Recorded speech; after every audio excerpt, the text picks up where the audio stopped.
Buenos días, soy Eduardo Blanco y estoy en el área de mecánica de fluidos de la Universidad de Oviedo y soy el coordinador del grupo de ingeniería fluidodinámica y energética. Entonces, como diría un escritor en una entrevista, he venido a hablar de mi libro. Pues el objetivo es mostrar un poco una línea de investigación que tenemos en el grupo, que es las turbinas hidrodinámicas. Cómo sacar energía a partir de las corrientes de agua. Principalmente corrientes oceánicas son quizás las más importantes, ¿no? Pero también las corrientes que se generan debido a las mareas en ríos, estuarios, zonas estrechas del mar y, por último, en ríos y canales. En realidad, esta clasificación está también ordenada por potencia. La mayor potencialidad disponible en el mundo en corrientes son las corrientes oceánicas, y las menores serían las que tenemos en los ríos y los canales. Y, sin embargo, en sentido contrario viene la disponibilidad, porque las corrientes oceánicas están relativamente muy alejadas de la costa y explotarlas resulta muy caro por el que necesitamos poner en el fondo del mar equipos y llevar esa energía a distancias muy grandes. Y, sin embargo, la energía que tenemos en un río o en un canal al lado de casa puede ayudar en la energía distribuida en el mundo. Por dar un poco de encuadre general, el origen de las corrientes, o sea, el origen de la energía es la energía cinética. Normalmente en hidráulica la energía viene de la diferencia de altura, de la energía potencial. Mientras que en este caso nos estamos centrando en intentar sacar la energía del movimiento, de la energía cinética que tenemos. Esa energía cinética, su origen, pues es, en el caso de las corrientes oceánicas, la rotación de la Tierra, las diferencias de temperatura, en el caso de las mareas, la rotación de la Luna, etcétera, etcétera, y en el caso de los ríos, en los ríos y canales, las diferencias de nivel provocadas por los procesos naturales de evaporación, lluvia, etc. Esta energía tiene una alta energía específica, vamos a decirlo así. La potencia de la energía cinética es un medio de la densidad por el área de la máquina, de la turbina con la que estemos trabajando, multiplicando la velocidad al cubo. Entonces, si comparamos esta con la energía eólica, la gran diferencia es la densidad. Cuando tenemos corrientes de agua, la densidad es 1000 veces mayor. Eso realmente no quiere decir que la energía sea 1000 veces mayor, porque las velocidades típicas en las corrientes de agua son más pequeñas que en el aire, pero de hecho sí que suelen ser energías mucho mayores. O sea, turbinas más pequeñas, o sea, para producir el mismo nivel de energía no vamos a necesitar turbinas más pequeñas y teóricamente más baratas. En la práctica ahora todavía no es así, pero lo podrá ser. En realidad el potencial, la cantidad de energía que se podría llegar a sacar en el mundo de esta energía renovable depende de la tecnología. Ahora mismo no es mucha, porque solo se podría aprovechar en sitios muy cercanos, pero si se desarrolla en condiciones podría ser capaz de servir toda la energía eléctrica que se consuma en el mundo. No digo que vaya a ser así, pero como capacidad tendríamos ese potencial. Y una gran ventaja con respecto a otras energías renovables, como la eólica y la solar, es que es muy predecible y muy regular. O Las corrientes oceánicas son continuas durante todo el año o al menos estacionales. Las mareas se repiten cada día. En los ríos y canales también lo podemos tener.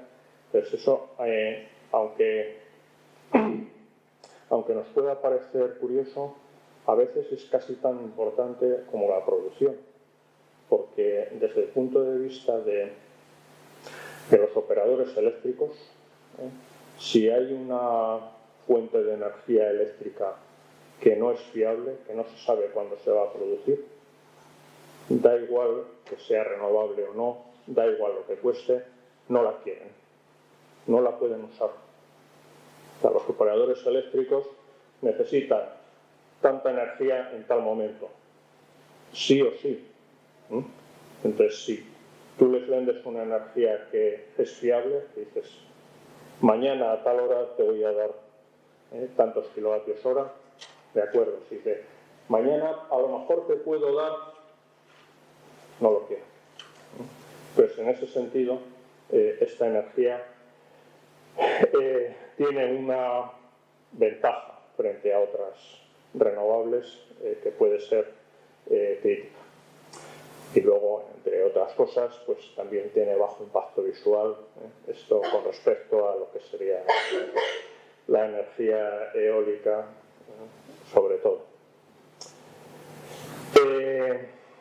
Problemas que tiene la tecnología o esta energía, retos más bien. En primer lugar, retos medioambientales, porque vamos a necesitar poner máquinas en corrientes de agua, en el mar, etcétera, y eso, queramos o no, nos va a afectar el entorno. Y en su caso, sobre todo en ríos y estuarios, etcétera, también puede tener problemas de navegación. Por ejemplo, si quisiésemos aprovechar las corrientes de la ría de Avilés, pues tendríamos problemas porque solo podríamos ponerlos en los laterales, no en la zona central. Bueno.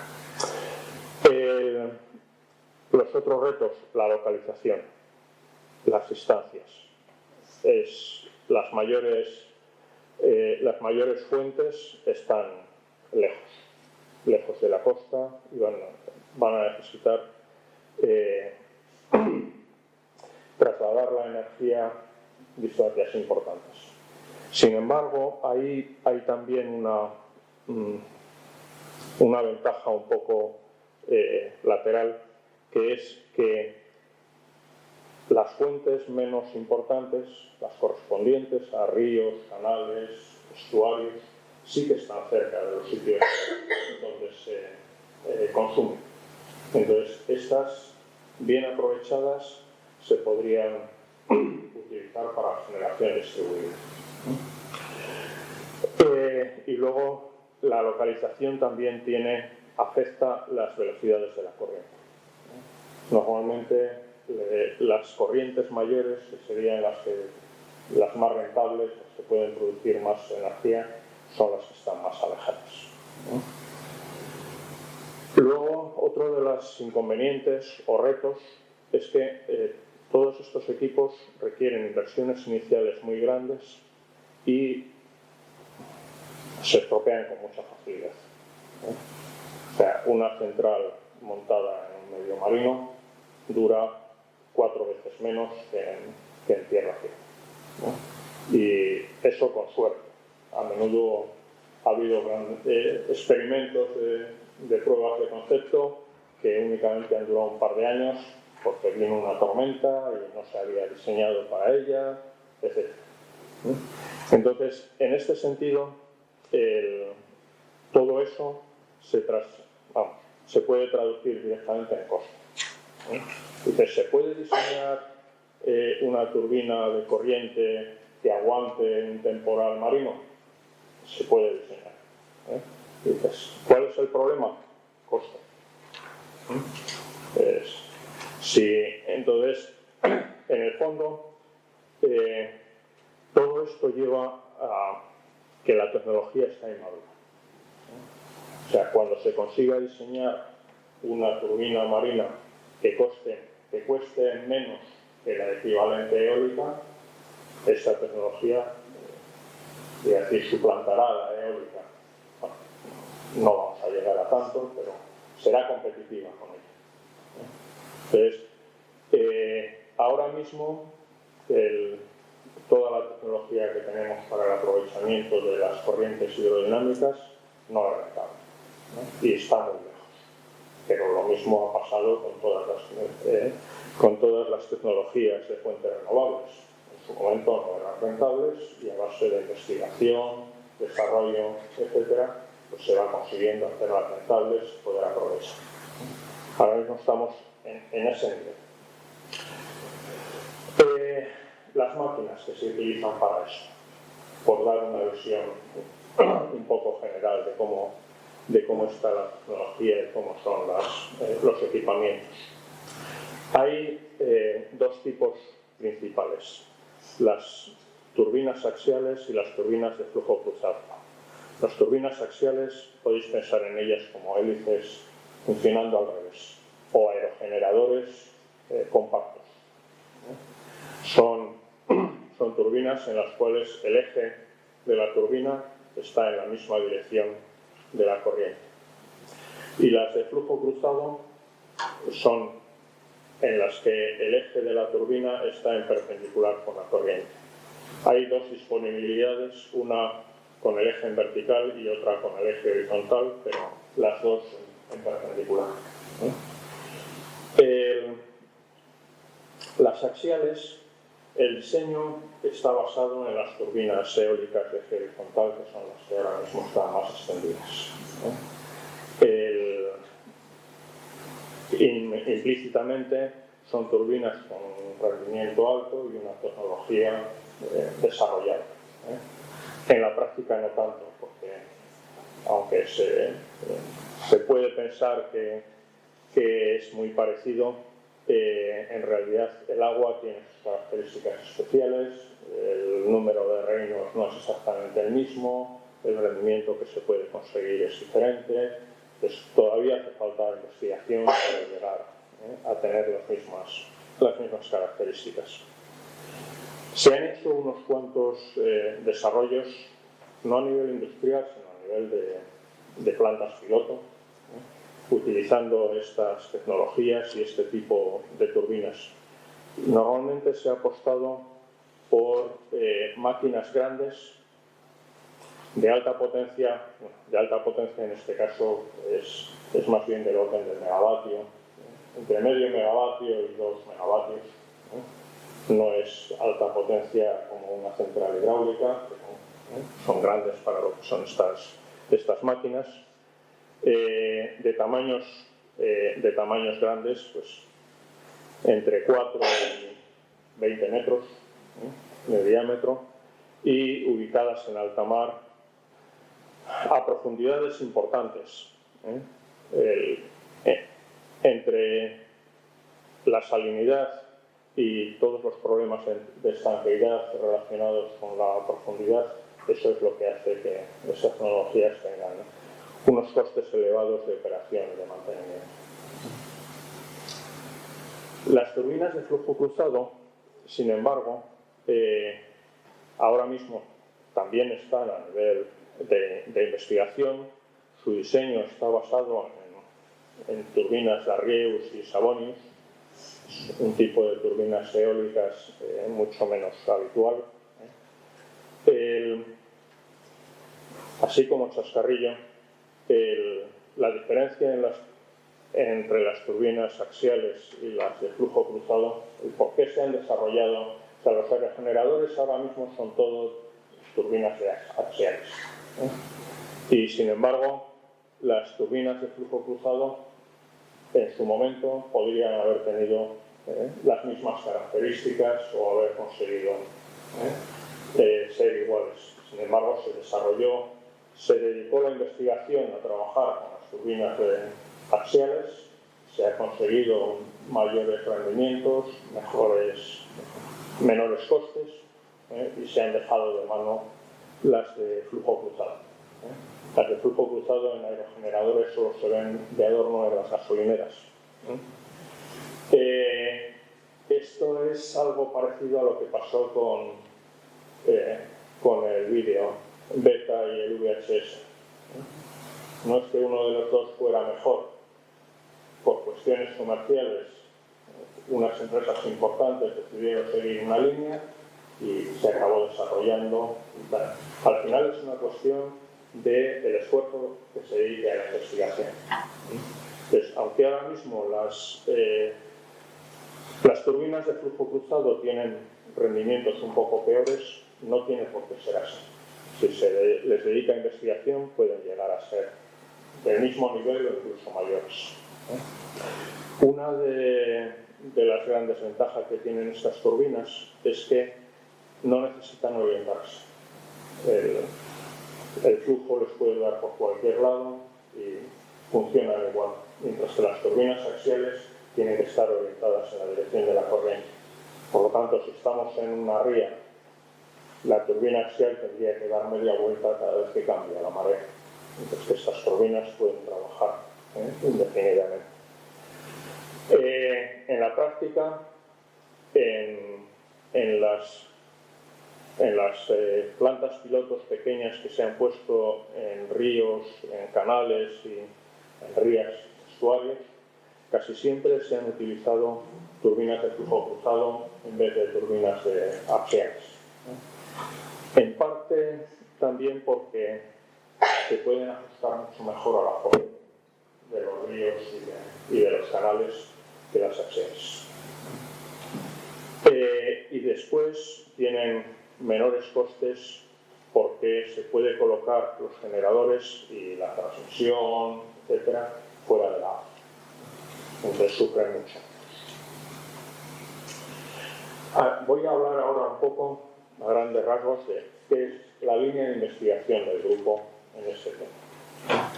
O sea, hay varios temas. El primero ha sido el análisis del potencial, el desarrollo de software de 2 y sobre todo 3 dimensiones para calcular el potencial de las corrientes en rías y estuarios. Estos son algunos de los estudios que se han realizado en la ría de Avilés, en Nalón, Riva de Sella, también se han hecho en la ría de Leo, etc. Más que nada en Asturias por disponibilidad, etc. Otro tema es el diseño de turbinas, o más bien la mejora del diseño de las turbinas. En esto nos hemos centrado en diseñar turbinas que sean capaces de trabajar a bajas velocidades, que mejoren el autorranque, estudiando la solidez de los álabes y los ángulos. Casi todos los prototipos los hemos hecho con impresión 3D, en tamaños pequeños para probarlos en el laboratorio. Entonces, aquí se puede ver algunos de los diseños y algunos de los modelos que hemos estado trabajando. En Mieres hemos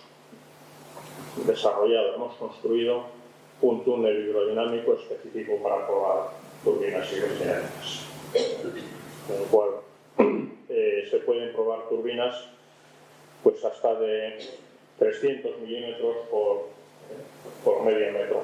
Son pequeñitas, pero para lo que son modelos de laboratorio está bastante bien. En este banco conseguimos obtener las velocidades de giro, las potencias, los coeficientes de potencia, todos los parámetros necesarios para caracterizar las turbinas y ver si en el diseño lo hemos mejorado. Así como un detalle, estas turbinas son condenadamente complicadas. O sea, comparadas con una turbina hidráulica de una central hidráulica normal, son 2 o 3 órdenes de magnitud más enrevesadas. O sea, tienen normalmente en una central hidráulica la turbina trabaja con una altura y un caudal y da una potencia. Estas turbinas no solo depende de la velocidad con la que venga el agua, sino que depende de la profundidad con la que venga y la velocidad a la que gire la turbina. Entonces, obtener el conjunto o las características de estas turbinas es muchísimo más complicado y tiene muchísimos más detalles que en la hidráulica tradicional.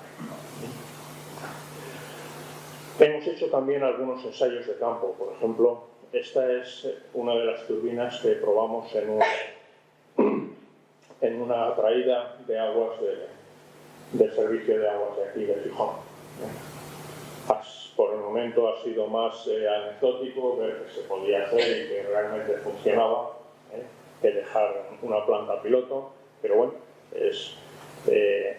hemos sido capaces de hacer. Y luego también hemos probado estas turbinas, aunque parezca curioso, en túnel de viento.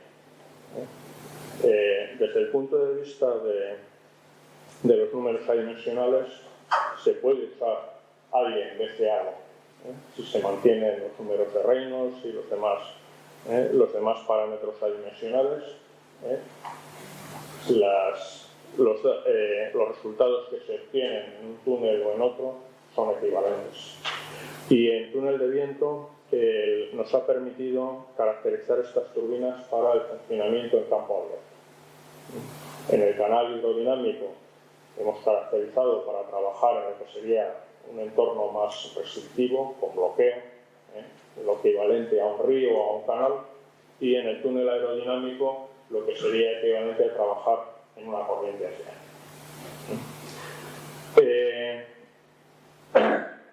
Y después hemos desarrollado mucho lo que es la simulación numérica de estas turbinas. La simulación numérica de estas, en este caso, tiene un problema muy serio que es la superficie libre.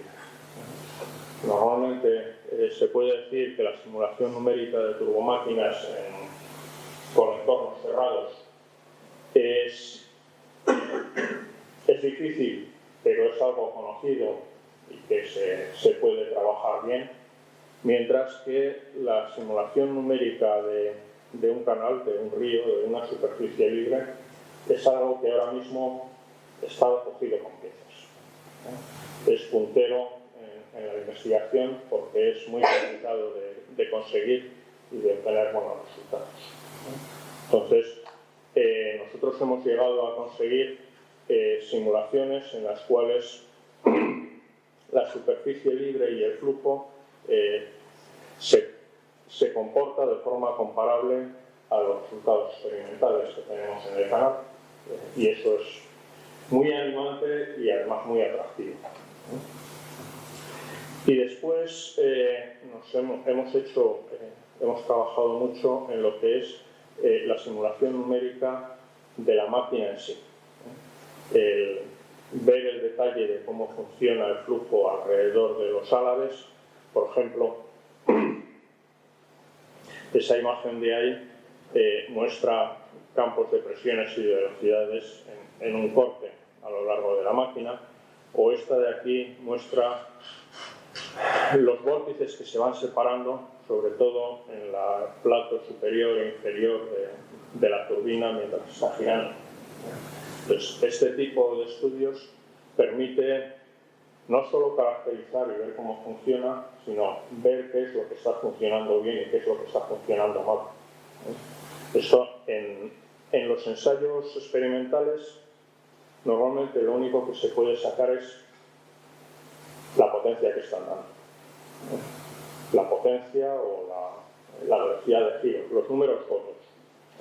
Mientras que con la simulación numérica se puede decir, pues mira, este álabe que está delante o que está detrás, mientras está girando, está teniendo estos problemas o está dando... Es, en el fondo, la diferencia entre el estudio un poco a ciegas, de cambios gordos y el buscar el detalle de por dónde van los problemas biodinámicos. Bueno, esto es básicamente, hay mucho más, pero estas serían las ideas que quería contar de las turbinas hidrocinéticas. Me pidieron también que hiciera referencia a algunos otros temas del grupo de investigación sobre energías renovables y cambio climático. Pues voy a poner dos o tres transparencias citándolos. Una de las líneas de investigación es el estudio de la eólica en zonas urbanas. No tanto el desarrollo de las máquinas, sino el estudio del potencial. Y ver dónde se pueden colocar dentro de las ciudades, dentro de los edificios, las turbinas para obtener más o menos energía. Estos es sobre todo estudios numéricos. Otra línea de investigación con varias sublíneas en la que hemos trabajado mucho desde hace años es la arquitectura bioclimática. No la arquitectura en sí, sino los estudios de la energía, estudios energéticos en arquitectura bioclimática. Principalmente fachadas ventiladas y el efecto que tiene la radiación solar sobre las fachadas ventiladas. Pero también hemos estudiado galerías acristaladas, invernaderos, chimeneas solares, muchos elementos que se utilizan en arquitectura bioclimática para tener intercambio de energía, conseguir quitar parte del calor del verano o hacer intercambios entre día y noche. Una de las líneas más punteras y a la que estamos dedicando más esfuerzo ahora son los seguidores solares fotovoltaicos.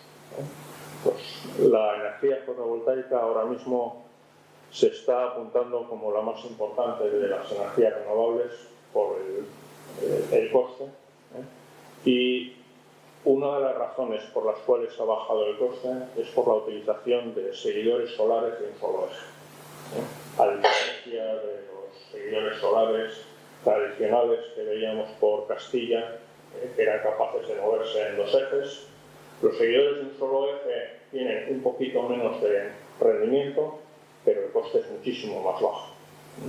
Entonces ha sido el punto crítico para cambiar el coste de la energía fotovoltaica.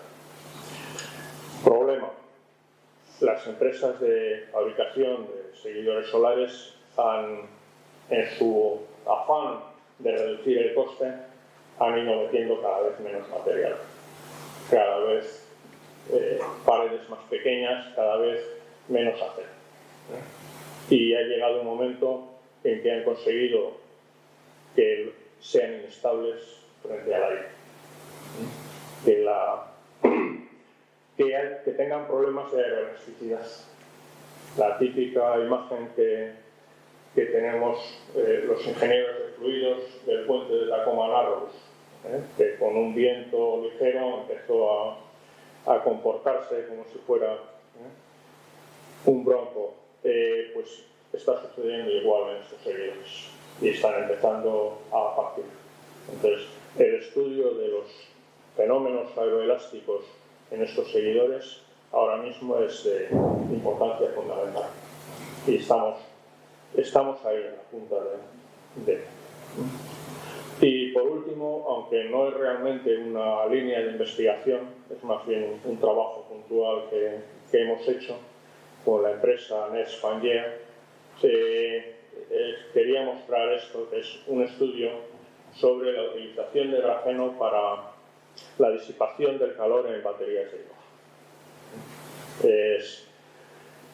Hemos hecho una especie de modelo a escala real, pero en tamaño pequeño, solamente con unas pocas celdas, y hemos comprobado que funciona. Todavía está en mitad de la investigación. Por ahora solamente hemos conseguido esto. Y, hombre, tenemos más líneas, pero no tan directamente relacionadas con estos temas, ¿no? Entonces, esto es todo, pues.